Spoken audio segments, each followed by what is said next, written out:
All right, and hello and welcome. This is Evo Haining, and thank you for joining us for day 2 of our Metaverse art tours. We are going to be jumping across many different WebXR and immersive worlds with a number of great artists today, coming to us from 2 or 3 different worlds, depending on how far we get today, include Brian, the Hebrew Hammer Krawitz there, Suzan Ozlin, and joining us from Topia, where we are going to start today's tour, we have Della Burford, and we also have some other artists joining us inside the Topia world.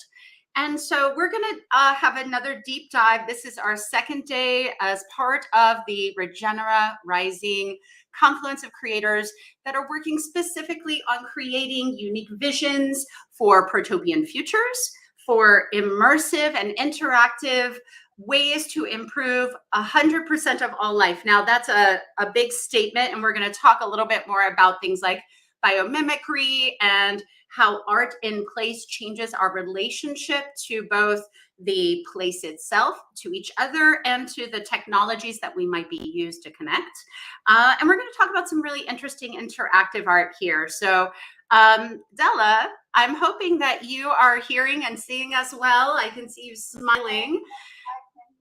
Excellent, excellent, excellent. So I'm hoping that you're going to take us on an exhibit through Dodo Land in Topia. Is that correct? Exactly. All right, all right. So I'm gonna go ahead and let that be full screen for a little bit. You see our little avatar there on the top of the screen, and let's go for a tour. Show us around, Della. Okay. Well, I'm privileged to be one of the artists of the Design Science Studio for by the Mr. Fuller Foundation, and part of this program encourages the artists to make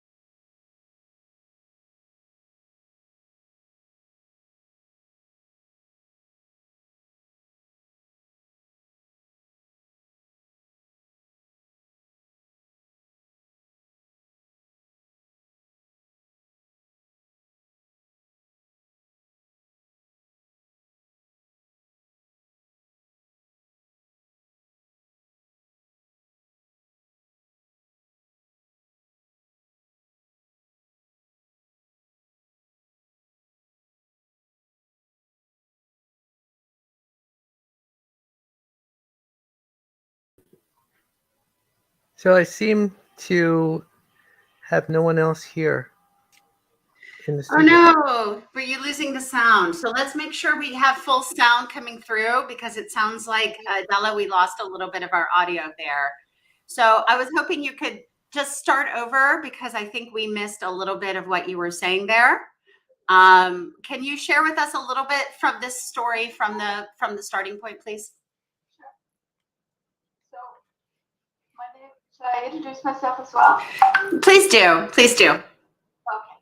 My name is Della Burford, and I'm an author and artist and part of the Design Science Studio of the Buckminster Fuller Foundation. And one of the things we're encouraged to do in the program is to create Topia. So I created a Topia around a story that I've written called Dodo Land. And this is the beginning of the story. It starts once upon a time. This person called Della, myself, it could be you, it could be anyone goes to Dodo Land. We discovered that we want to be able to travel. And our grandfather and grandmother says to be able to travel, you must listen to the birds.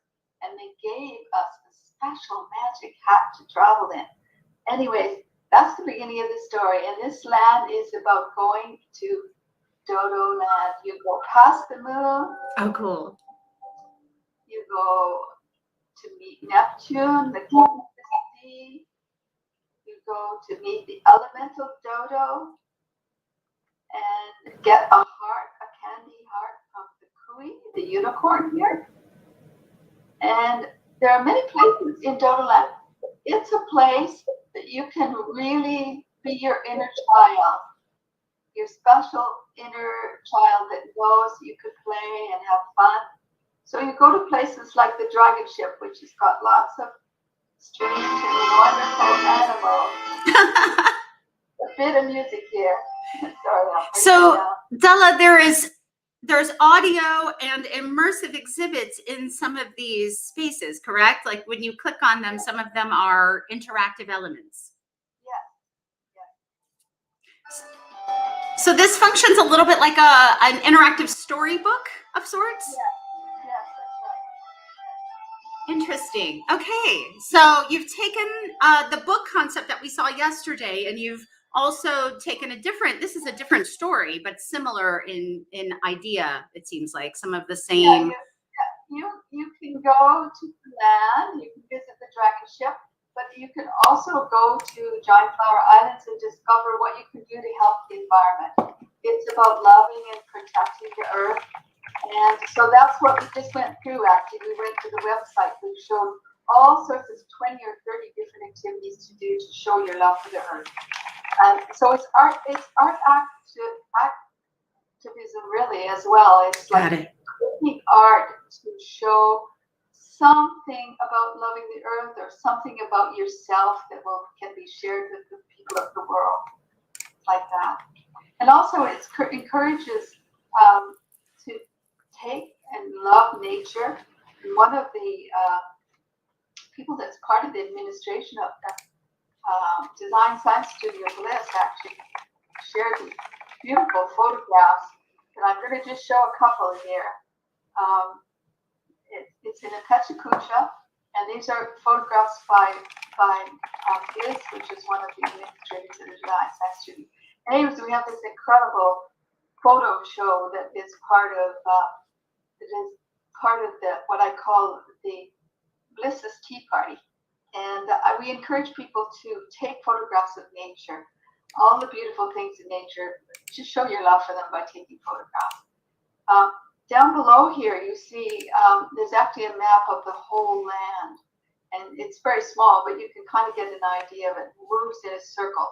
The whole land moves in a circle, and you can go around and you can discover activities to do, but also you can meet the characters that are part of this land. All right. All right. So this is, as I understand it, one of many connected Topia experiences that include, these were in some cases your books that have been translated into this interactive worldscape, right? And I'm going to start bringing in some of our other artists into the stream so that we can hear everybody. Hi, Caro and Susan and Brian and everybody. We're also going to welcome all of you to join us inside Topia, and I will put a link to the whole Regenera Rising event. If you are looking to get inside any of these worlds, you can go to bit.ly Regenera Rising and get a ticket for what is 10 days of events with all of these artists. So I see a leprechaun has joined us, and Brian, the Hebrew Hammer. Hi. Hello, everybody. Hi. Hi. Hi. And I think a leprechaun, aka Mark, is one of our artists who was part of my cohort last year at the Design Science Studio as well. Carol, you're welcome to say hi, Susan, and thank you all for joining us. We are having an art tour as part of an ongoing conversation about how we create interactive art together. So, Della, this is a collaborative work that you did with other people in the Design Science Studio, correct? Well, actually, this is created around my book called Dodo Land, and I've got lots of things that I've done with different people that are part of the Design Science Studio in the Star Galaxy site, which I'll show you at some point. I've got 20 artists from the Design Science Studio that did art for it. Excellent. And some of them created stories and poetry and other things too. So and, this is one of the things that I do in this particular site of Dodo Land is we create mythical stories. So these are some students that have created mythical stories, and of course that's part of one of the activities that can be done in the Dodo Land site. Makes sense. Makes sense. Lots of mythical stories are created in the umbrella of Dodo Land, and then they become stories to show our love for the earth or to build visions or lots of different things like that. So I see here in Dodo Land, you've got a link to 20 countries dancing. You've got a Japanese experience. And this seems like a very international adventure, especially it seems great for kids if people wanted to bring their kids over. It's great for all ages, actually. It's not just for kids, but that experience of 20 countries dancing is, my husband and I got invited to go to Jeju Island, Korea to tell this story. And we saw 20 countries dancing. And we took photographs of them, and those are some of the photographs. But Dodo Land has been around for a while. It's a site on the internet that has been around 25 years. Excellent. Excellent. It's had 2 million visitors visited. So when I became part of the Design Science Studio, I thought, hey, it could become part of Topia too. And so it's got many lives. It's been performed in New York for 7 years. It's had many lives in many countries. Got it. And so, yeah. That's fascinating. So you started off with this work, and then you decided to work with others to create a collaborative work. So while this is decades of inspiration, it seems like your mythic world. This is the sort of nexus of your mythic world. And then you went and created a new piece, which is the Star Galaxy for the World. Is that right? Yes, we'll go in there now. So we're going to teleport, and we'll see how this works. And I might have to intervene to see if I can make that easier.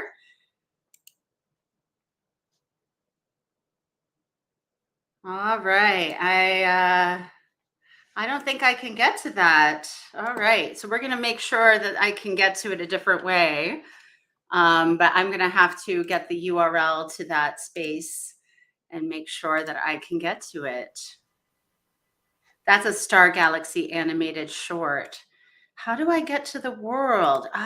Here we go. I found it.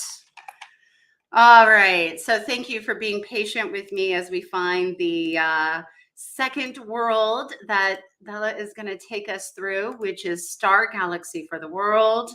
We're going to enter that now, and you're going to get to see a little bit of the sort of guts here of how Topia works, which is a web-based experience. So hopefully Della is here.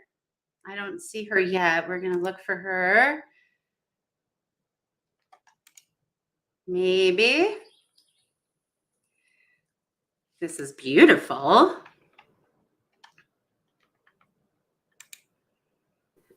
And I have not found Della yet. I feel like I'm walking through a comic book, or I'm walking through like Mist, or something that just evokes childlike memories when I'm walking through this. It's amazing. Right? So Topia, there she is. Hi, Della. All right. All right. So I think we're coming back. And Della, I'm going to have to do that magical follow with you again.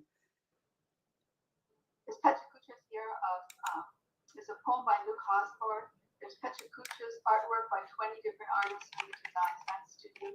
They're divided into 3 different Petracuchas. They're very beautifully done. Anybody's interested.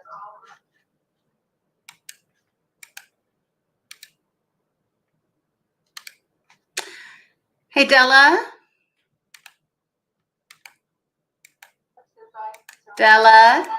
Della, stop, please. Hey, Della. Oh, hi. I can't follow you anymore. You're going to need to give me another follow. Sorry. You're moving too fast for me, and I got to follow you. So I need you to give me a follow.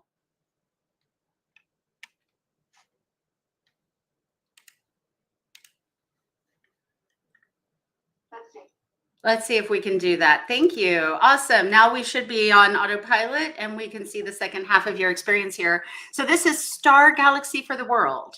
This is Star Galaxy for the World. And basically, it's another book that I've written, which I shared a little bit of New York City yesterday in the animation, but this is actually the beginning of when we were creating it. We created it first in Topia. But with Topia, the Star Galaxy storytellers are in places that are on the earth, more or less.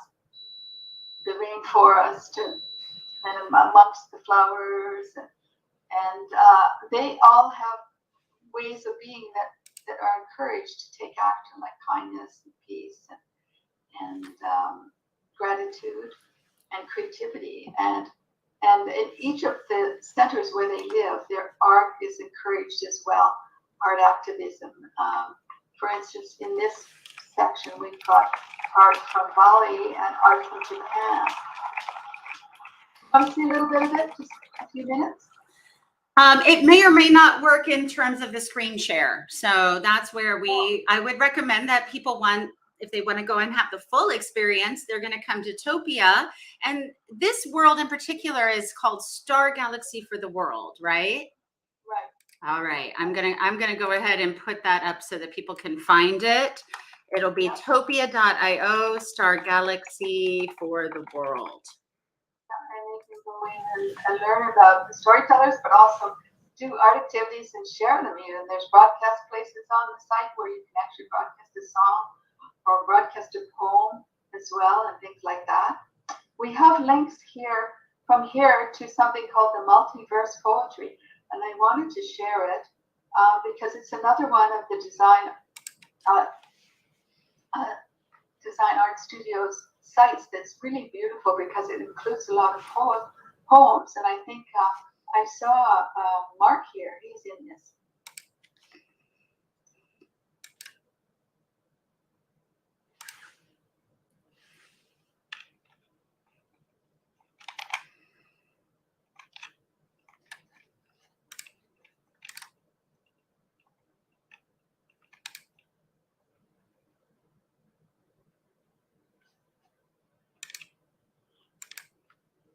Hey, Della, you got to send me a follow every time we jump. Oh, follow up. Thanks. Otherwise, I lose you and we can't hear you. Okay. There we go. Thank you. Awesome. Okay, so this is Mark's world, a leprechaun, correct? Yes. He can talk about it. All right. I think he is not in StreamYard right now. He might be available if we pop in and say hi to him to join us here. Otherwise, we'll send a link so that folks can come and find this space. I'm super curious what the crystal owl is. Oh yeah, lots of different beautiful things. Excellent. So Topia is what we see here is sort of a 2D interactive environment that includes avatars and video and collaborative potential. And there's a lot of different types of media you can bring here. So you've obviously brought multimedia and spatial. It seems like Mark has brought in quite a bit of video, poetry. There's a lot of different ways to mix your content in these kinds of environments. And so this is a fun place to sort of collage together, it seems like. Yeah, it's incredible. The artist can, like Mark right now, is reciting a poem, and there were Luke and Mark and Mira and Moni, of course, all shared their poems on this site, which is actually Moni's site, and it's beautiful. You go in and you just click on the painting, and then all of a sudden you see the person recite the poem. It's really beautiful. Moni is the one who built this one then. Moni built this. Okay, great. I think she actually built it last year, and this is the new version this year, which Julian Ramirez helped her do this year. Technically, he worked it out. Got it. And Julian, we met yesterday on the first version of this tour. If you did not get to see that, please go back and check that out. But so Moni, I believe we've had other of Moni's family members here as well. Moni is a fantastic creator. Yeah. Here's an echo poem by Mira. It's a beautiful poem, and you can just click on. Whenever you click on any of the images, which are called assets, all of a sudden you see or you hear the video, or you're connected to whatever that is. Interesting. I really liked how this sort of busts out to be big and small. Uh-oh, I've lost you. I'm so sorry. This is the trick with some of these worlds, is it's very easy to lose our people. Della, I think I lost you there. So sorry. And I realized that I lost you right at this beautiful poem that we had before, which we saw yesterday in the art tour, right? This is on another piece by Neha, right? Site as well. There are many people that actually worked in Topia and New York City. Mark pretended he was one of the elders in the Regenera when he did this poem. We're not going to listen to the whole poem because we don't have time, but I just want to indicate to people that there are a lot of different things that you can do that will make you, interactive with the site, or with the world, I should say. That's amazing. So there are how many different Topia worlds? I remember there was one called Natura, is that right? And there was an artists group as well? Yes, this one is part of a world that is an artist's world, the art world. But there's also one called Natura, which I actually wanted to take you into because there's quite a few artists that are part of Natura. The art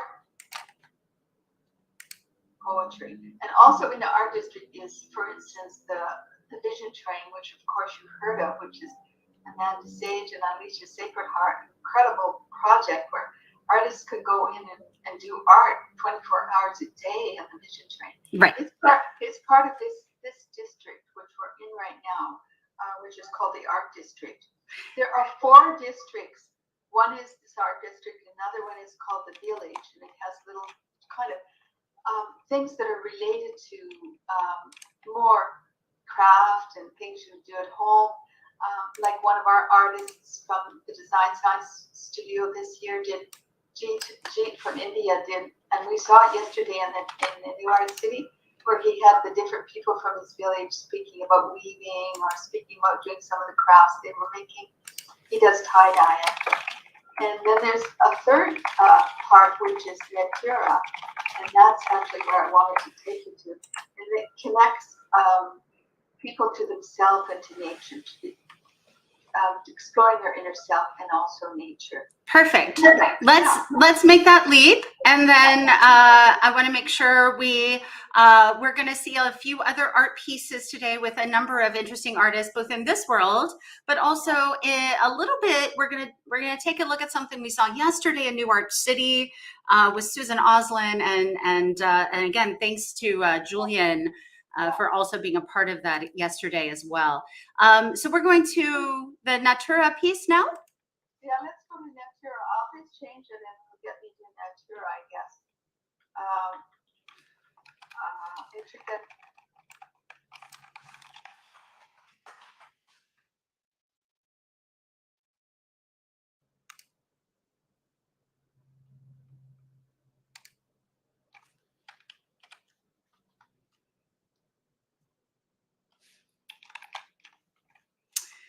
All right, and I see that we have Suzan.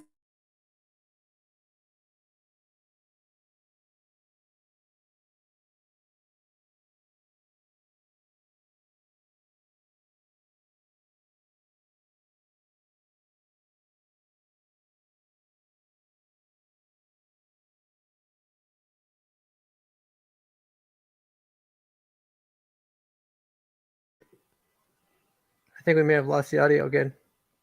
Eva.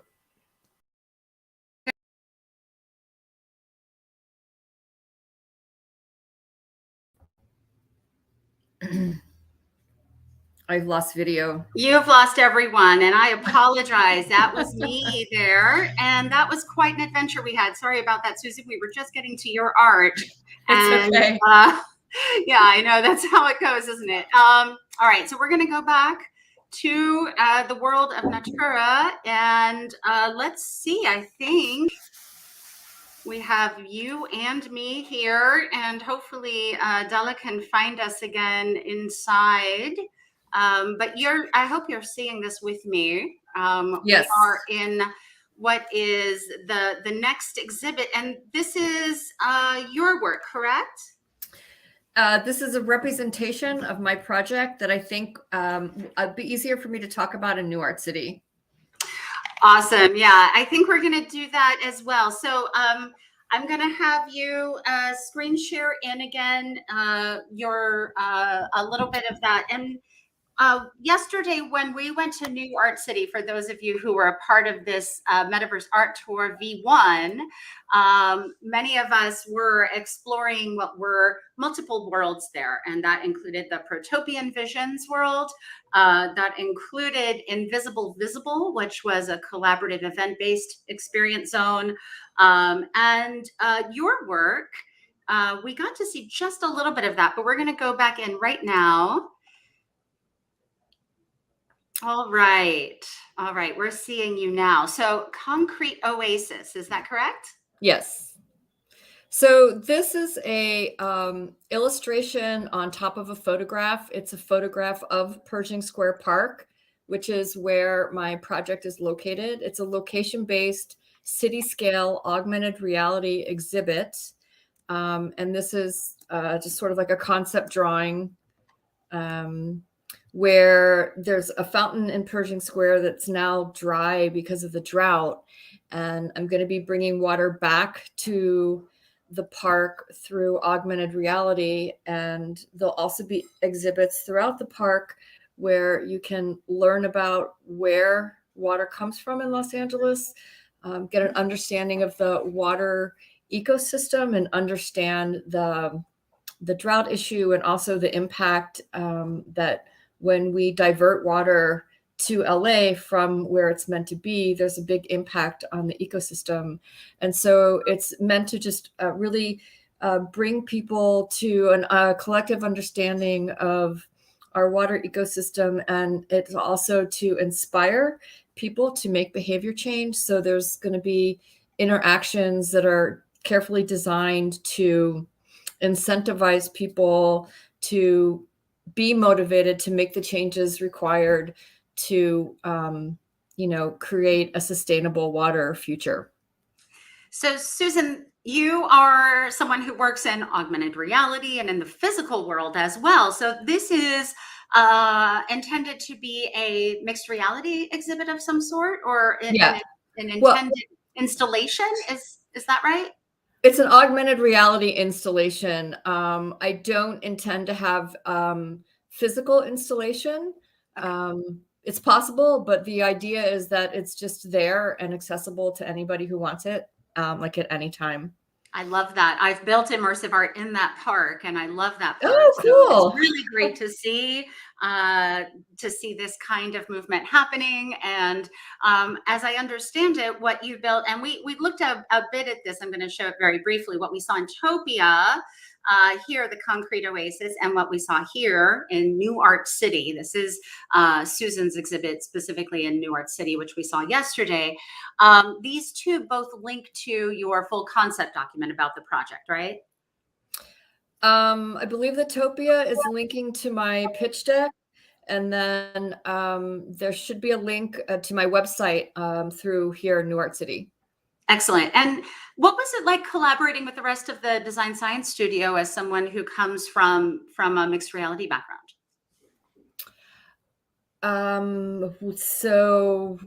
What was it like for me? I was actually put in a pod with other professionals that do similar type work. Like Brian was in my pod, and Monica, who does these really interesting sound things with AI, and Natalie and Arena. So I think it was really interesting to see how other people are using digital media and be inspired by similar but different types of art. So the interactive exchange rate was pretty high in this group, it seems like, the ability to collaborate. I think that we were able to support each other, and I think we were able to really support each other and help each other out a lot. Yes. Interesting. So if you're looking for these experiences, the one we just saw here in Topia, or the one that we also saw with Suzan in New York City, which is called of the Protopia world specifically there, those two experiences are a part of Regenera Rising.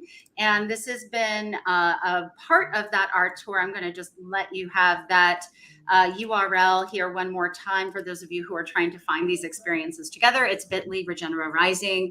And you can get into all of these worlds. There are many worlds in Topia. There are at least 4 or 5 in New York City. Later on, we're going to also visit some work that Brian's been doing in Altspace, which is a different avatar-based immersive experience that will include some VR as well. So, Suzan, you I knew you previously because of your work sort of synthesizing between making and the sort of AR and XR industry. As you're thinking ahead about where the design science studio and all of this work has informed your process, I'm curious what takeaways you are moving forward with after your collaboration with this community.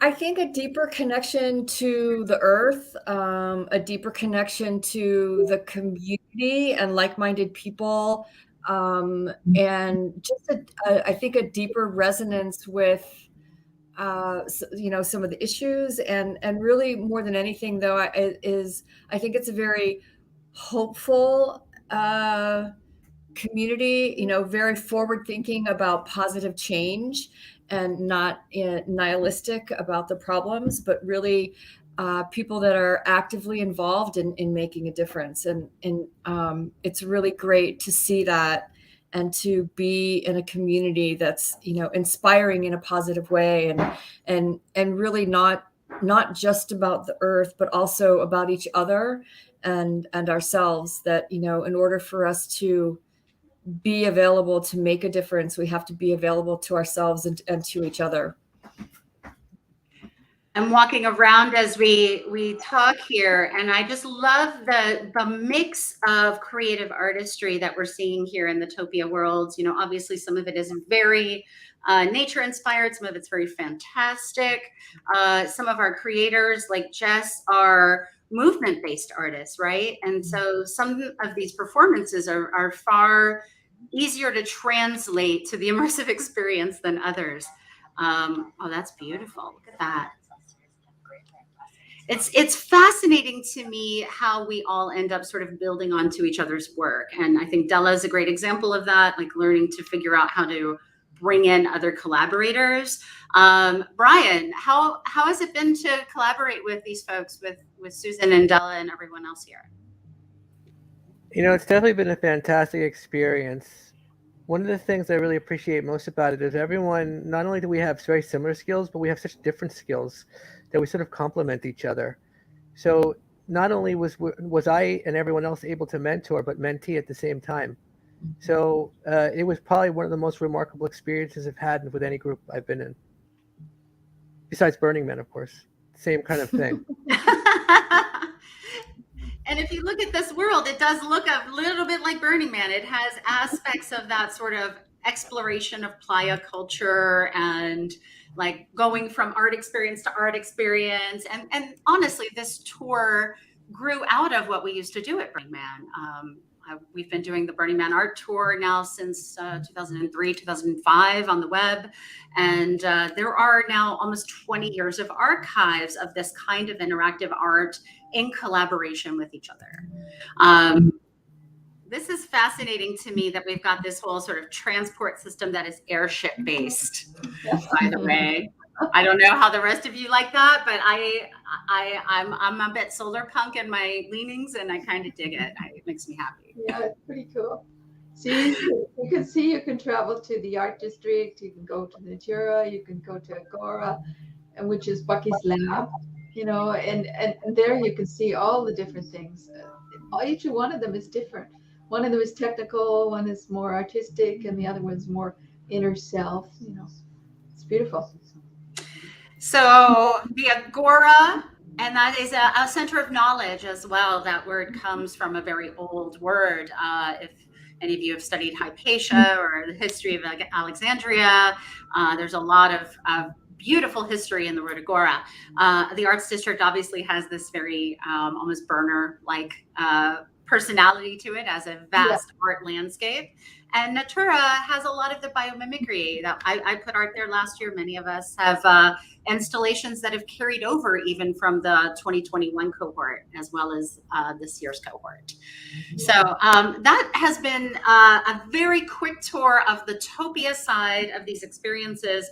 And I wanted to take some time to also jump over to a second part of our world. But let's pull this out because it's going to try and eat my computer if I don't. And I'm going to go ahead and close our Topia windows so that we can be a little bit more present with each other here today. By the way, for those of you I haven't met yet, it is great to connect with you. I help work with many communities, including folks in open metaverse interoperability and in other aspects. One of the tools you saw me using here earlier that you see on the side right now is called Animaze. That's almost like a VTubing avatar persona that gives me a virtual cam. And that's part of how some of us are able to jump between multiple worlds, right? Also to have interoperable avatars to jump between worlds.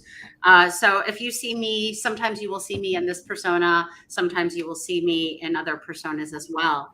I believe that as Brian comes back in the next few minutes, he's going to restart, and then he is going to be taking us into another experience zone, which is honestly how I originally met Brian before he was part of Design Science Studio. And while I was in there, Brian, who we're going to bring back into our stream now, Brian was a creator, and turns out that we had crossed paths as creators in other lifetimes and other personas. I had also met his wife, whose lantern dress we saw yesterday. And I was just astonished with some of the interactive art that Brian has built and has built community for. And so we're going to start with the experience of community. I'm going to go ahead and take my Animaze avatar off, but if you need to have a conversation across worlds, sometimes it helps to have multiple personas. So I wanted you to be able to see a little bit of how the magic is made from behind the scenes. I think Brian is going to share with us now. And so we're going to jump in to the beautiful world of AltspaceVR. And this is an exhibit I first saw at I guess it would have been BRCVR 2020, the Multiverse experiences. And we did some art tours during that time. But Brian, I'm hoping you're going to talk us through a little bit of what we're going to see today. Some of this looks familiar because we saw aspects of it yesterday. Now I'm going to bring up a photo, for example, for those of you who joined us yesterday, you may have seen these lanterns and also a bit of what Brian's about to share with us. But in the New Art City zone, obviously there is less detail. When you're trying to do something straight to the web, sometimes things need to be simplified and reduced. But now we are in AltSpace, which is a VR platform that runs via an application and has a little bit more strength and capacity, robustness. So Brian, I'm hoping you're gonna take us through, and any of our artists, feel free to stay on or jump out as you need to. You are welcome to stay in and be a part of this community experience as long as you'd like.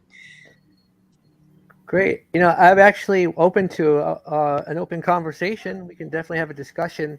Normally when I go over these worlds, I like to do an ideation to actualization and sort of answer questions while I'm doing the tour. It's just really nice to be able to share that experience that way. It's actually my favorite part of Burning Man, is to actually share how I create things and go back and forth with questions and answers of, you know, how to do it with something else. So one of the things that you may have not seen, Evo, I don't know whether or not you saw when I did the update, but AltSpace updated their platform to something called Universal Render Pipeline, which is a bunch of Unity technology jargon. But I was able to actually create much more detail on the textures in Unity Sanctuary here. And I remember yesterday I explained what this was inspired by, but what I'll do real quick is I will explain Again, just real quick, the Chinese Beyond Borders theme camp and project that my wife started that inspired this whole thing. And Chinese Beyond Borders is an artist collective founded in Taipei, inspired by Burning Man, which is a global cultural movement and a platform to host our collaboration and participation through creating art, with the mission to contribute to diversity in such gatherings and beyond through the celebration of the 20,000-year-old culture of China.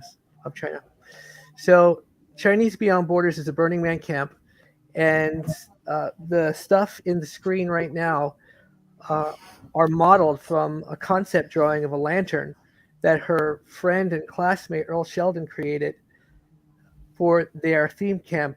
And the lanterns would actually have been habitable. So they would make their yurts out of them. They would make sound stages out of them, all sorts of stuff. So the whole camp would have actually looked like pieces of this lantern. So what I did was I took that concept drawing and created all these 3D models from them from the ground up. So I looked at what they had. He had some kind of CAD drawing, and I was able to actually then recreate that and all these models. So I'll fly through here real quick. You'll notice that the playa dust is strong right now. We're in a little bit of a dust storm. This happens every once in a while at Burning Man, but you know what we do is we put our dust mask on. Of course I don't, because I'm a fool. But I like the playa dust. But we'll fly into one of the lanterns. Here we go. Ta-da! Within this lantern is a sculpture that I created called Life Within Itself. And Life Within Itself was a memorial for my dad, who passed away in 2017. Through the luck of virtual reality and the fact that BRCVR in 2020, the one of 8 multiverses for the Burning Man universe during the pandemic, I was able to actually take one of the 3D models that I created for this actual sculpture that I brought to Burning Man. So I actually brought this. In Unity Sanctuary, this sculpture is about 20 feet tall. Of course, in reality, the sculpture was 6 feet tall, but it looks almost exactly the same as it did on Playa. I was able to recreate all the brass textures, wood textures. I added a little bit more pizzazz with this visualization inside of this hexagon, a little bit more pizzazz than the LED sculpture that I created did, but it was pretty close. And what happens is you'll see a lot of sacred geometry within this. The sacred geometry is actually in many different formats. One, the hexagons are actually showing an abstract of the Fibonacci sequence. And I have the flower of life in 2 versions. I have the flower of life in the middle, and the flowers on the hexagons are actually a derivative of the flower of life, where the circles are getting smaller as they go towards the center. Now, all of this represents life. Now, this side of the sculpture, of course, it's the awkward one because I like to start on the other side first.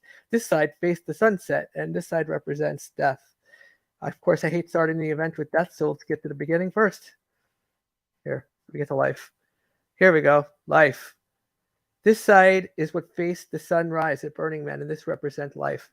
And the flower of life pattern behind it represents life itself. And the other side faced the sunset, representing death. So life within itself is the full cycle of life on Earth.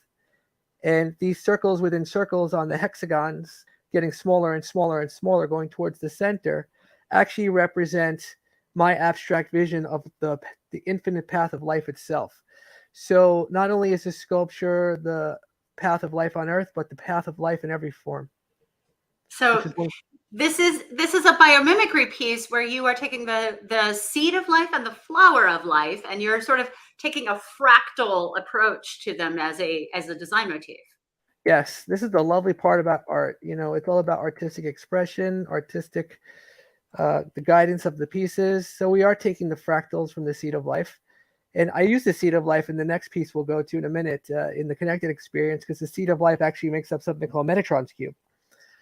But just I think you and I talked about this, that Metatron's cube was the basis of my art at Burning Man all the way back to 2009. 7, yeah. Well, I am not surprised, because Metatron's cube makes up the 2-dimensional drawings of all the platonic solids and represents everything. Yes.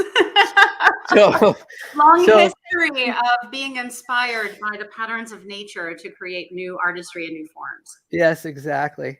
You know, one of the beautiful things about doing this Unity Sanctuary in here was during the pandemic, my wife and I couldn't get to Burning Man, and we were actually married there.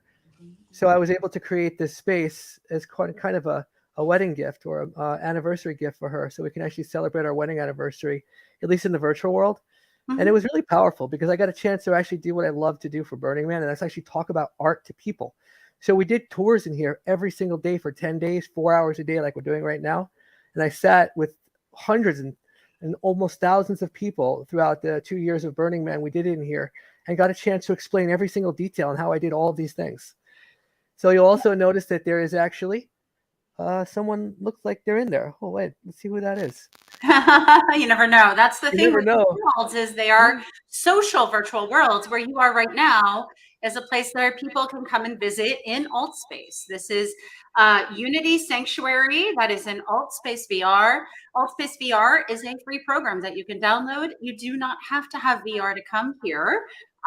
You might want VR to come here because it's beautiful in the immersive experience. But you can absolutely do this on your PC and on a number of different types of devices. So don't feel constrained if you don't have a VR headset at home. You can still get there. For anyone who's watching who wants to contact me, I'll take you on a tour. All right, Brian. Take me up on that. The Hebrew Hammer on Twitter. Look him up. He also, Brian, you've been creating creator communities and hosting other creators in this environment as well, as I understand.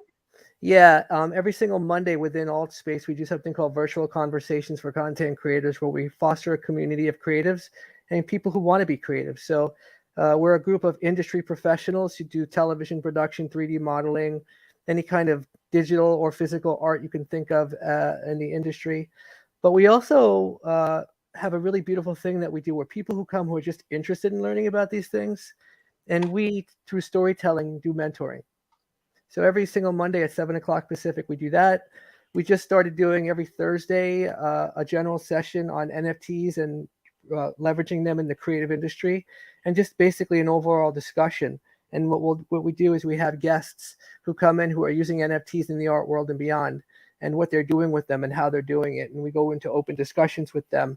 And my co-host is actually not only a film producer in Vancouver, he's also the co-founder of Starwire, which is a crowdfunding platform based on blockchain for film and music. And what they do is, if you buy an NFT, you give funds to a liquidity pool, and then part of this project, you can actually submit an idea for either something to do with music or film, and then the community votes on it. And all this money that's in this DAO, which is a decentralized autonomous organization, it's like everyone owns it. All the people vote on it, and if they vote 30% or more, then they take funds that people that they raise from people buying the NFTs to then fund the projects, which is the beauty of a self-sustainable artist community based on blockchain.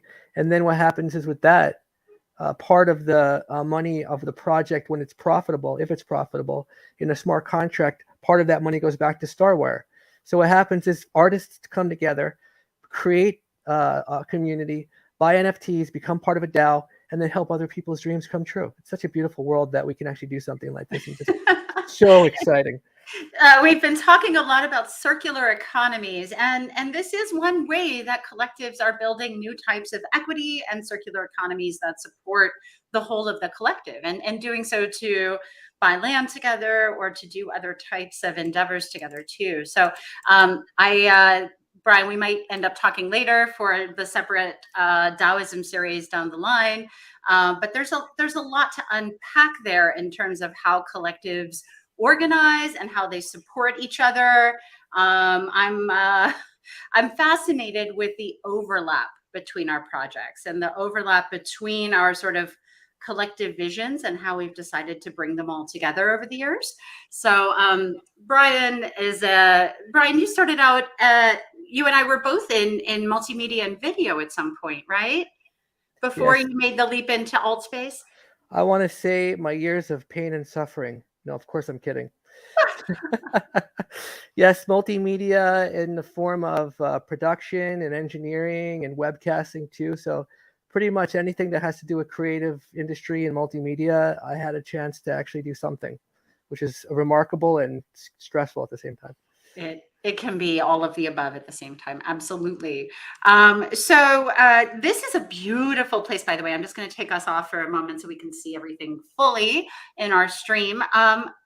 This is a riff on platonic solids here, but I remember seeing this space a year ago and it didn't look this pretty. So tell me what you've been doing to really work with these textures and interacting. Like, that's not just a shader trick there, right? What are you doing there? Well, one thing I had to do was learn magic. So after I learned some magic, I was actually able to start working on things. And magic is by learning how to use the software. So it's actually definitely although it's not so hard to do stuff here in Altspace, to get stuff to look sort of like this is a little bit complicated. So I actually had to dive deep. And when Altspace did an update on their platform, I was actually able to edit some of these shaders, and the shaders are the materials. Actually, a shader, what that is, it's the software or the coding behind the material. So with this one, what we're looking at that looks like electricity, which was also in the Unity Sanctuary, it's actually translucent. You can see right through it. And what I did was I created a transparent material and made something called the render texture, and then put a video on it. But what I did was I was able to do another cool thing in 3D modeling called UV unwrapping. So then I was able to actually take every single side of every single one of these objects and then make it flat. So play the video on it like it would be playing the video if we put it back together again. So it gives that illusion of sort of a force field or electricity running through these things, which is the exact look I wanted. I wanted to be able to have the appearance of what looked like translucent energy, and not just a video screen. So what you could see here is there's so much of nuance when you could see through the objects, through the other ones, into the other pieces, and it just adds that life to it. And I feel that this is the real beautiful thing we can do in virtual reality. So what I'll do is I'll fly through here real quick and quickly explain what's going on here. We have the platonic solids floating in the air, and I'll briefly explain the platonic solids. This is something called the Connected Experience. Everyone, sorry if I forgot to mention that the Connected Experience is actually the project that got me into the Design Science Studio. And if you'll notice on the ground here is something that looks like a bunch of circles. This is Metatron's cube, and Metatron's cube is the center of the flower of life or the seed of life, and the circles that touch each other, and the lines that all go through it, although it looks like a bunch of diagonal and hexagonal sort of insanity almost. If you take them apart and really look deeply into them, they're actually the two-dimensional abstract, drawings of each one of these three-dimensional objects called the platonic solids, like if you would looked at them on a piece of paper drawn. And each one of them is a platonic solid because each one of the sides is the same kind of shape, and each one of the angles to make up each of these things is the same inside of each one of them. And there's 5 of them in the known universe. There's one thing here, by the way, that looks like a star. That's actually called the Merkabah. The Merkabah, although is not a platonic solid, it's still also in the Metatron's cube. So it's part of this. And the beautiful thing is, we'll start here. The dodecahedron represents the 12-sided pentagon platonic solid. It also represents the universe.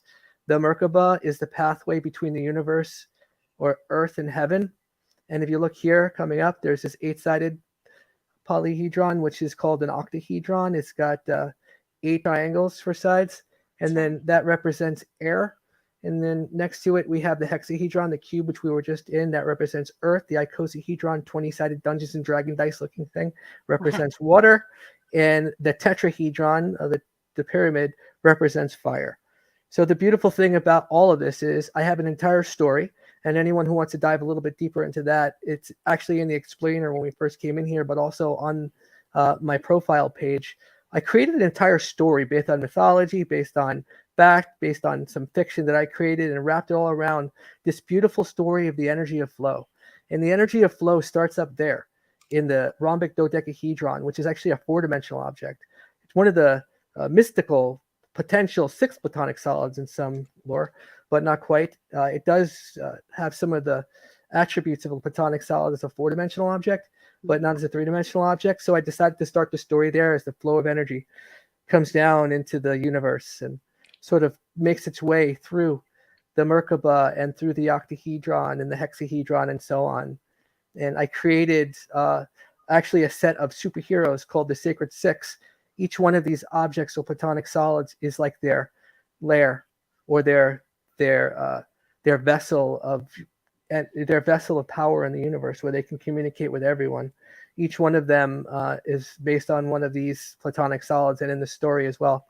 And then we'll try to get to this last object if I can get there fast enough. It's called this is the Connected Experience Tunnel. Of course, this world is so big, it's a little hard to get to sometimes. I love how vast it is. And all of this actually builds on the work of Bucky Fuller. And for those of you who haven't experienced Buckminster Fuller's writings or other works such as his games and interaction design projects, there was the Dome. There are so many works that Bucky Fuller worked on as a systems thinker, but understanding how nature follows these patterns was a big part of his work. And I was fascinated. The Merkabah was something I had studied going back 20 years. And when I went back and read Buckminster Fuller in an exhibit, I saw that he had been mapping lightning to the tetrahelix, which is a pattern that you see in a couple of the shapes that you have here. The tetrahelix is basically,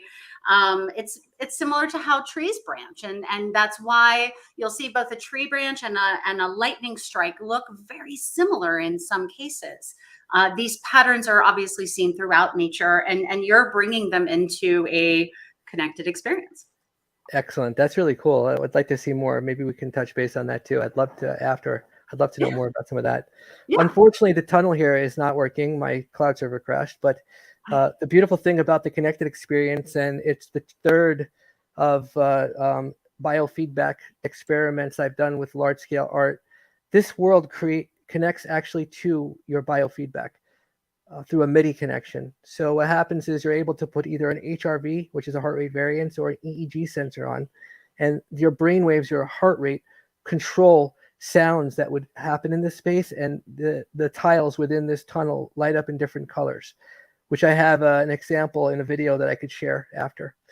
But the reason I wanted to do something like this is to show people how powerful they are.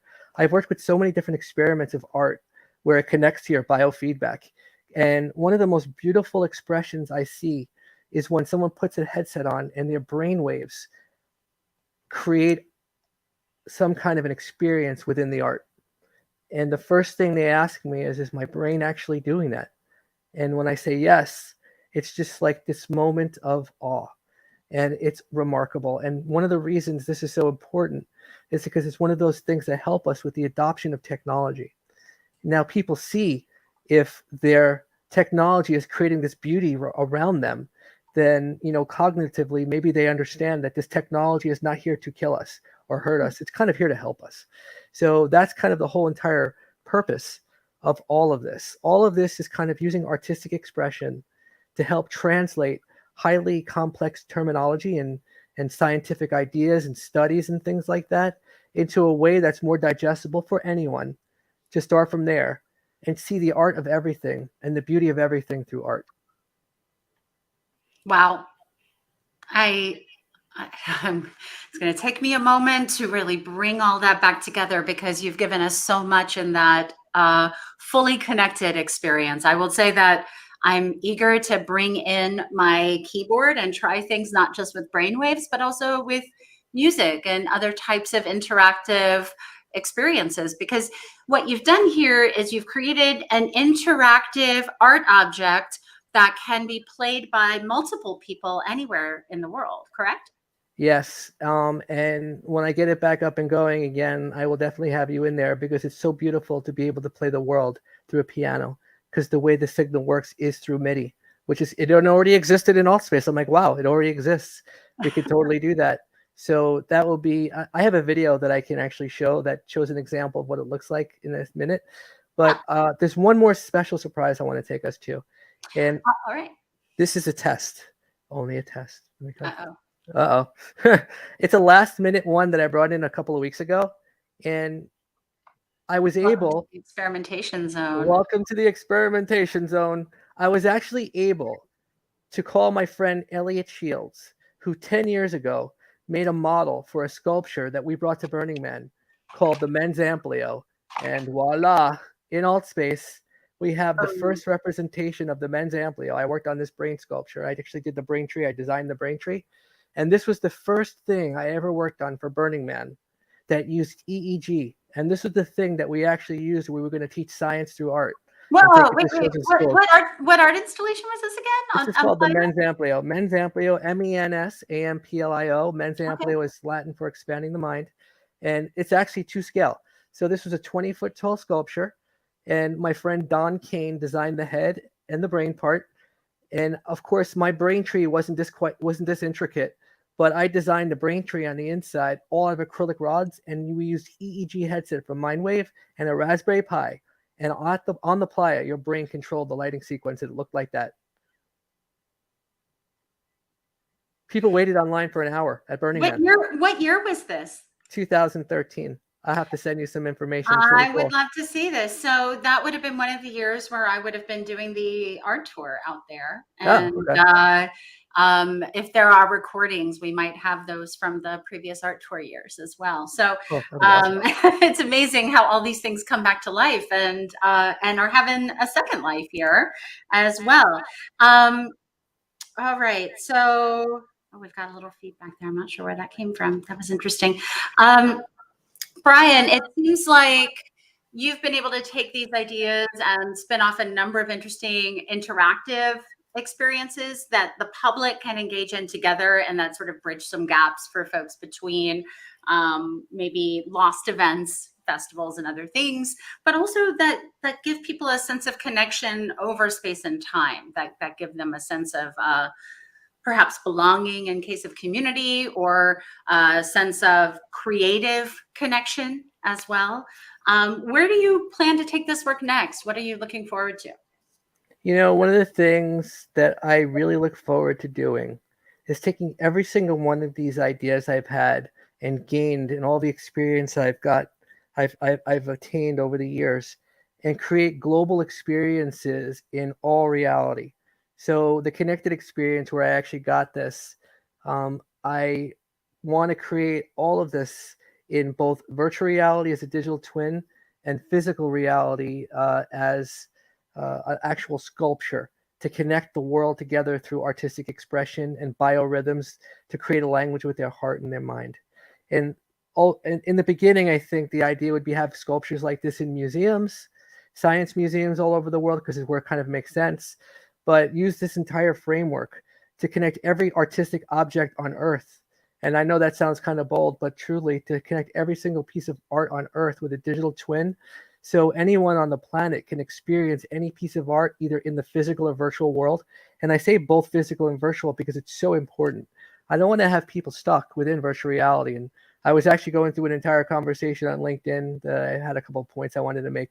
I really don't want to see us go into a dystopian world where we put this headset on and it's just so beautiful in there, we don't want to take it off. I want to go into a world where I put this headset on to go visit a place I can't see normally, right, but I also can go outside to something amazing too. You know, I have a sculpture in Oakland. It's of all the great people in history. It's a monument like that puts Mount Rushmore to shame. One of my favorite places to go under the wisteria there. I love going to that park. And I take people there. Giant bronze, beautiful amalgam of so many history makers. It's really one of the best sculptures in America. That is the example I show to people first when I give them an art tour, to say this is what makes Oakland so amazing. That is one of the most epic pieces I have ever seen. And I can walk there. It's like a mile from my house. So, I mean, I want to have that experience to be able to be shared. I want someone to go into virtual reality, let's say in Denmark, to be able to go inside that experience. But at the same time, someone's in that experience in Oakland, in uptown Oakland, and able to see people who are in the metaverse in there at the same time. So this is the beauty of what the connected experience is. The connected experience starts with, you know, some of the stuff that I've been working on, but ultimately becomes how we connect all the different art pieces to digital twins to bring people together to have conversations with each other as they are immersed in the art. And speaking of conversations, I'm going to bring Della back in, and she can unmute herself as she's ready. But Della, you are part of this conversation as well. Suzan Ozlin, our other artist today, had to drop off, but I wanted to encourage us to continue this as a conversation, because everything you are describing is about how we learn and are inspired by each other. And today we've looked at a number of different types of metaverse art tour experiences. We've looked at things that operate more like digital twins and concept art from Suzan, and the piece that she's looking to do in a physical park in Los Angeles in Pershing Square. We looked at Della's beautiful work. I'm going to remove this a moment so that we can see Della's beautiful face as well. Della's beautiful work in Topia that goes along with the pieces that we got to see from her yesterday in Newark City with Julian. And Brian, it's interesting how you're doing this dance between sort of prototyping for the future you want to see and inspiring people and hosting community conversations, but also encouraging people then to go make it real and to root that in something beyond what is a metaverse experience, right? Like to move beyond that space. Oh, completely. You know, that's the whole beauty of it. Like I create something in the metaverse or teach someone how to create something in the metaverse with the full intention of being able to then build that outside of the metaverse if they want to, or if not, that's okay. But we have every single tool available to us much more easily, readily available than we did in the past. I get every single tool I got for free. The only expense I have is really my laptop to create all these things. But we have the ability to do education way beyond what we do now. You know, I think we need to definitely revamp our whole entire education programs in general. I want to call it Education 2.0. And one of those things I want to see is much more digital design. And digital design and art, it's one of the most important things because from imagination spawns everything. One of the things that people don't realize or don't even think of is even science is based on imagination. Every single thing in science, someone was like, wow, this beautiful idea came to their head. And then they proved it or tried to prove it.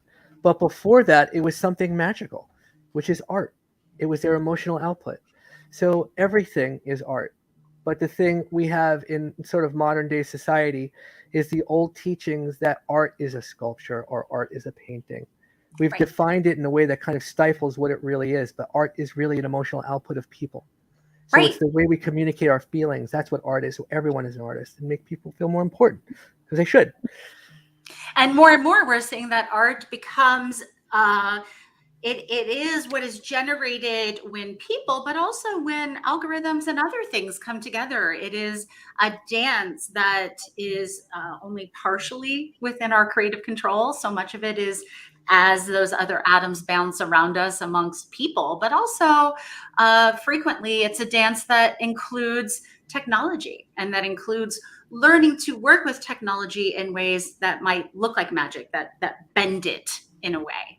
And I really appreciate both of you for bending the media in order to create a more interesting, immersive, interactive, and inspiring type of experience here. You know what's really truly beautiful about technology doing this? And some people are like, technology, but technology is the wheel. Technology is something that was created to advance what we're doing with it. So technology is everything that we've created that is not naturally grown. Technology is something that we've altered in some way. And different tools. At the end of the day, an artist is as capable as their best tools, and you want your tools to be phenomenal, right? So there are ways in which we are constantly sharpening each other's tools in community. And Della, I think you gave us a great example of that yesterday when your conversation with Julian, right? Because you sharpened each other. Oh, that's true. But I think also a big element of creativity in terms of what I believe is the whole statement that Mcallister Fuller says, and I mentioned it yesterday, you are not you, you are the universe. When we connect up with that cosmic source of everything, creativity can flourish in ways that you cannot believe. I mean, when there's a connection between the universe and ourselves and we become one, it's like everything just flows, it just comes through you, and that's all part of creativity too. I think Brian has a good physical-ish example of that in terms of the interactive connected experience. So Brian, I'm going to go ahead and bring your video up here, and if you want to make that full screen, and I'll pull us out. So I created this, I created this, I just want to make sure my mic was muted. It was not.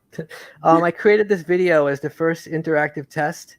This is what it sounds like when a piano is attached to it. Of course, the piano sound has changed to a much more spacey sound, but I will play this demo real quick.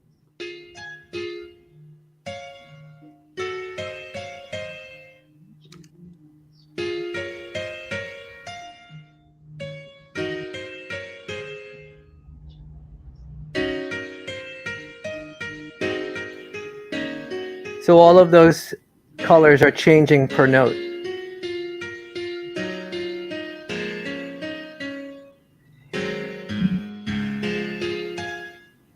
And I could play this from my home just as well as you could play that from your home. Exactly. This is a MIDI file. I was not playing Clair de Lune that well.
Okay, we're done. Video over. Beautiful. I love it. I love it. I love it. And so we're seeing the connected experience, which is one of the many pieces inside AltspaceVR that Brian Krawitz has made. And this is just a small sample of the amazing interactive art that has been made by the Design Science Studio creators. There are now hundreds of creators who've been through the 2 years of Design Science Studio cohorts and have been a part of what we call Regenera Rising. If you are looking for tickets, because there are still tickets for Regenera Rising, and you can go to the next set of events. Those are going through May 1st and all weekend long. You're welcome to jump in at Regenera Rising, and that's bit.ly Regenera Rising as well. And I wanted to show you this very briefly, Brian. We were talking earlier about the Metatron and all of these samples. This is the musical instrument that we built for Burning Man. It would have been 2009. And it was a Tesla coil powered and sound instrument. It was played by 6 people at once, but based on that same Metatron design, there was a large stage for fire and lightning performers. But this center instrument was played by 6 people at once and was designed using pure data Arduino and has been mostly developed by creators who have gone on to make amazing XR experiences. So these kinds of collaborations, even though we might be looking at art from this year or from a year or 2 ago, sometimes a collaboration that happens even 10, 15 years ago can yield interesting and generative new fruit. So, we sometimes meet our collaborators in odd ways through Burning Man or through the Buckminster Fuller Institute or any of these other virtual spaces as well, like AltSpace. But you never know where a collaboration is going to take you and it's going to take your work. Yeah, that's definitely the beauty of all of that. It's a mystery. And I so look forward to the mystery because I don't really want to know so many things. So many people are looking for so many answers. I find that the beauty in life is not knowing and finding out, right? Well, what I have as a URL that I haven't used yet is called Farfio for fuck around and find out. And having that kind of place for yourself that is a sandbox, like what you showed us at the end there, a place where you can go and create an art project and see if it works in a new way, or just a prototype, just to play with friends. That's part of the artistic process. I actually did that with John von Meter when he created his beautiful sculpture, when I helped him, when I modeled the thing for the homeless people, the project for the homeless people. I was able to bring it into AltSpace, and I brought it into my virtual conversations meeting. I'm like, okay, everybody, guess what? I got a surprise. And I brought this thing inside, which is beautiful. and we were all able to go inside of it in virtual reality. And you know, one of our other cohort members, Stephanie, was there, and we were all playing inside. It's like a big clubhouse, and it's such a great tool for rapid prototyping or architectural design, because it gives you that full feeling of immersion. So you can actually go through a site survey within virtual reality like you're actually there, because everything is the correct scale. So when you look at everything, it's like you're actually inside the building. So one of the things a lot of people are doing now, at least I hope they are, and I'd like to see if I can try to help assist with some of that, is use this for real world application, not necessarily just gamify everything, and use virtual reality for everything, experiences, just to help guide us through some stuff that's non-fictional, stuff that we have in our everyday life. It should be everything, right?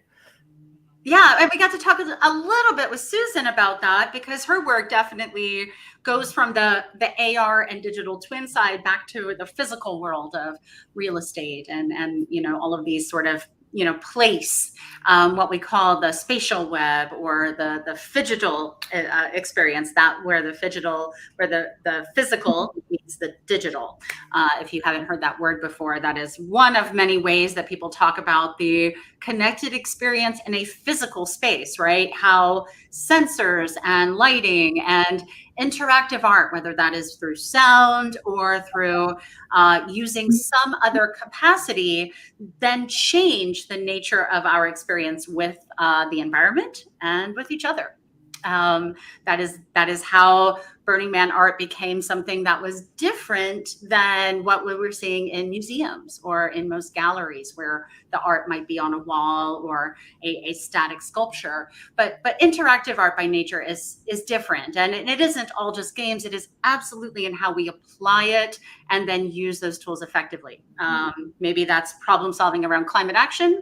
I like to use games like City Skylines or even Unity and Unreal to prototype protopian cities, to maybe think about a solar punk future where there is no carbon burned, or to think about what our cities might look like if we radically change some of the systems that we work with.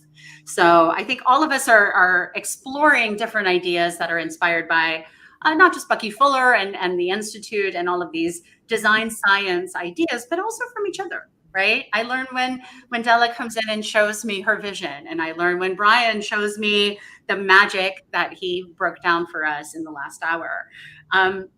As we're wrapping up, I want to give us a little bit more time. Is there anything else that you want to share with the rest of our creator community that you have really found amongst your cohort this year? And are there any sort of takeaways that you'd like for us to move forward with? That's a really good question. Maybe nothing so much in AltSpace, and we've actually gone through most of the stuff I can think of in either Topia or New Art City. So I was thinking maybe even just do a tour in general in AltSpace, or whatever you want to do, unless if Della's still there, and Della has a couple of pieces maybe that she would like to talk about that inspired her. We had a pretty intensive session yesterday and got a chance to go through everything. Yes, and we'll make sure to put that video up as well. Both of those are up on YouTube at the Design Science Studio and at the Buckminster Fuller Institute as well. And on my own pages, Evo at Playable Agency. Della, what about you? Yeah, I was thinking one of the things that I really enjoy doing with Topia is I actually designed a site for a woman that's involved in healing, and it's called Healing Heaven. And I listened to her. She was in my pod. We have pods where we work together in groups for a number of months. And she was in my pod, and she was talking about her work that she does.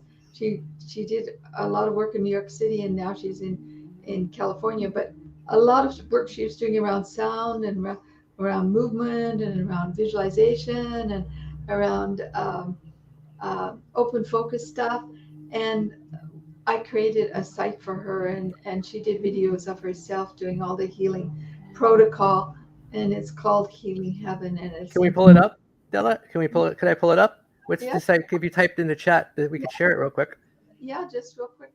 It's actually called it's at topia.io. I think I have it. Healing/heaven.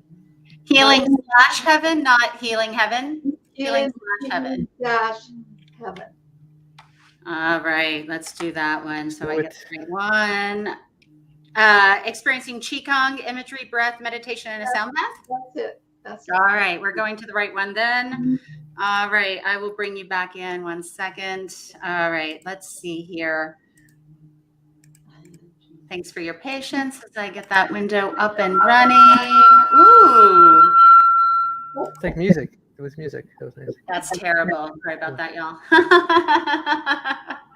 Anyways, just to explain to you, this is, I designed the site for her, and each of the spheres, and there's 4 spheres, represent a different aspect of her work. And as I said, she does breath work, she does movement work, she does sound work, she does imagery, and some of the flowers on the side are my husband's. He does macro photography. And the flowers on the right actually are the spiral inside of a rose, because the rose is very special to her because her grandmother used the yellow rose as the symbol of herself. So anyways, this is something I really enjoyed and was glad to be part of the healing messages she gives. I'm taking a look at some of this healing heaven practice. It seems like this is a bit of a meditation. Yes, she does a lot of meditation. She takes people through a whole process that they can heal themselves if they've gone through trauma. And she works with a lot of people who've had brain injury and many, many different things. This is sort of represents her work. And there she is. Actually, there she is, Deanna. Yay. So Deanna Rice is the creator that you worked with for this experience. And it seems like she teaches movement as well. She teaches Qigong. And she teaches, according to she's got certain people she works with. Like, for instance, in Qigong, she uses Master Robert Peng's work, and she uses the 4 golden wheels. So she has very specific methods that she's learned over the years. So she does the body movement, and then she does, as you can see there, open focus. That's another thing that's developed by, she called it the godfather of biofeedback that created this method that she uses in open focus. And she does sounding with stimulating the nerves in the body, but it's all, she's really a healer. It's really beautiful. That's interesting. Was this someone you had met before, or you met at the Design Science Studio? No, I met at the Design Science Studio. Got it. And this artist is, where are they based? They've been in New York most of their life, but she's now living in California. Got it. And you never met, right? We never met. This was a collaboration that you did remotely. So as we've been exploring some of these different spaces, and I'm going to go ahead and just bring this out. These spaces are obviously very rich, very interactive, sometimes immersive and available in VR, sometimes just web-based, but something that you can certainly do at home by yourself if you're looking for a meditation experience. Oh, that's the idea. Yeah, she's really into healing for everyone. And that's why the experiences are really capsulized into a little 5-8 minute video. People can do them at home.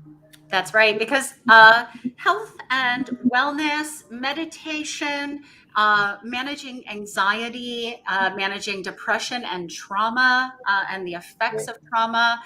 These are some of the biggest use cases for immersive experiences as a whole. And that's VR, but that's also things that are in mobile form, like Trip, which is a fantastic app that you can now download if you're looking for an immersive experience for perhaps meditation or relaxing after a very stressful day.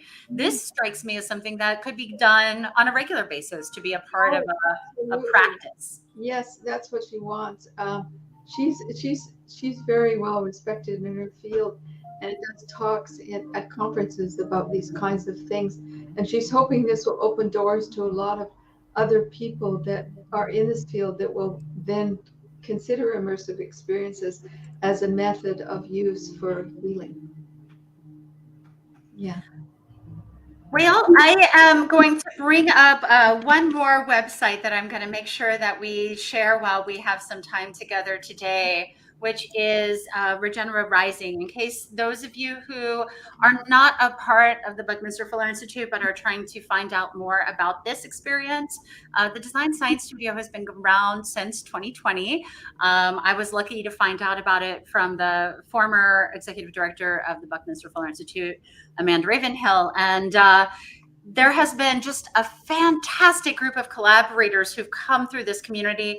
You can get tickets to a number of different events. Those include performances, conversations and talks, demonstrations, art, a pretty wide variety of things here. And you can check all of this out. The bit.ly Regenera Rising URL, I'll go ahead and put up one more time. But if you're looking for any of these things, for example, checking out what Suzan did with Concrete Oasis, what Della did with Dodo Land, all of these things are available. And you can see a little bit of what this Regenaissance is, including not just the interactive talks, but all of these different live events and immersive worlds. So we would encourage you to check that out if you are feeling inspired. Yesterday, we were at New Art City, also called the Museum of Regenerative Art, or MORA, and you can teleport right from this experience over to those different galleries. So if you're interested in exploring some of the things you've heard about but didn't exactly see today, like we got over to Protopia for a second, but we didn't go in depth, you are welcome to go and check this out on your own time, and we encourage you to go and do that art tour together. So we're going to jump out, I think, very shortly of this stream, but I just wanted to thank you both, Della, and for joining us, Brian, and for guiding us through your worlds. Thank you for helping us see your world and through your eyes. You're welcome. You know, it's the purpose. It's like my noble purpose in life is to talk about, to help inspire everything I do, to help inspire maybe someone else to do the same. If we don't do this, how else will other people be inspired? So this is like the biggest joy I have in my life, is to talk about and show things I've created. Yeah, you are an inspiration. You're an inspiration, Della. You always inspire me. Well, you're both inspiring me. And if you want to check out any of the art that you are seeing in these art tours, I hope that you will jump in. We are seeing a little bit of the New Art City experience from yesterday. And there, again, are 4 or 5 different worlds here. Topia has 4 or 5 different worlds. Altspace is obviously a vast exhibit. And you can find works here that are tied to NFT collections. You can find works here that are tied to community ventures, to DAOs, to different initiatives that include research, that include art experiences, or that include prototypes of upside down worlds, apparently, which I don't even remember seeing upside down world yesterday. This is fascinating. Things change in the metaverse. Like, they're not always the same. That's right. You can completely change perspective on how you see the world, right? Like that. That's amazingly meditative stuff, Shanita. All right. Well, we're going to come back to Della's work here as we close out today. I'm just going to leave it right there for us. Thank you for sharing your work with us and for being a part of this experience together. And hopefully those of you who are interested in Brian Krawitz or Della Burford's work will reach out to them directly. We've seen Star Galaxy for the World today. We saw the Connected experience from Brian, along with, let's see if I can remember all of the names. Oh, goodness. I don't even remember all the names. Unity Sanctuary and right. We started at Unity Sanctuary. And the Man's Amplio, all Man's Amplio. It almost brings back as much trauma as it did joy. Well, only a burner would understand that.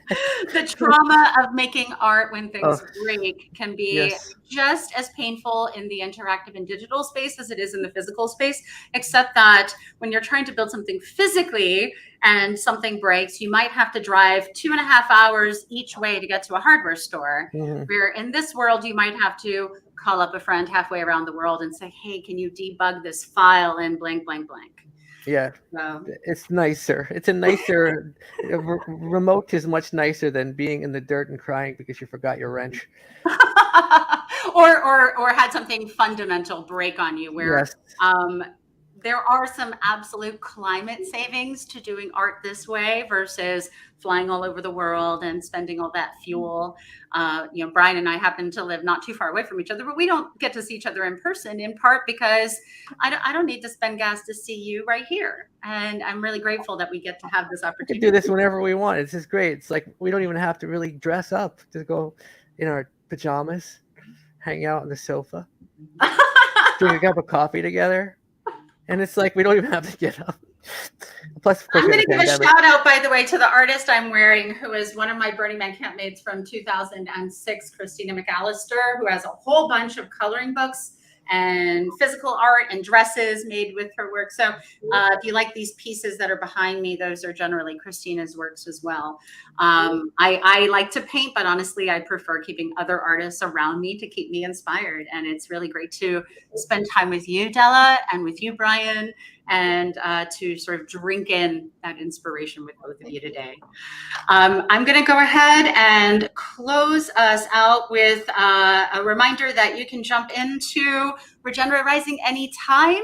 And you are also welcome to support the work at New Art City. You are welcome to visit that anytime, but also feel free to support all of the work of the Design Science Studio and the Buckminster Fuller Institute. They're a fantastic organization. They've been doing this work now for 2 years with all of us creators. And we are just so grateful for all of that support. So from all of us who are here as part of the Design Science Studio, thank you for joining us. I'm Ivo Haining. This has been the second edition of the Metaverse Art Tours 2022. And we're grateful that you've been able to join us. Thanks, and we'll see you inside Regenera. Bye. Bye, everyone.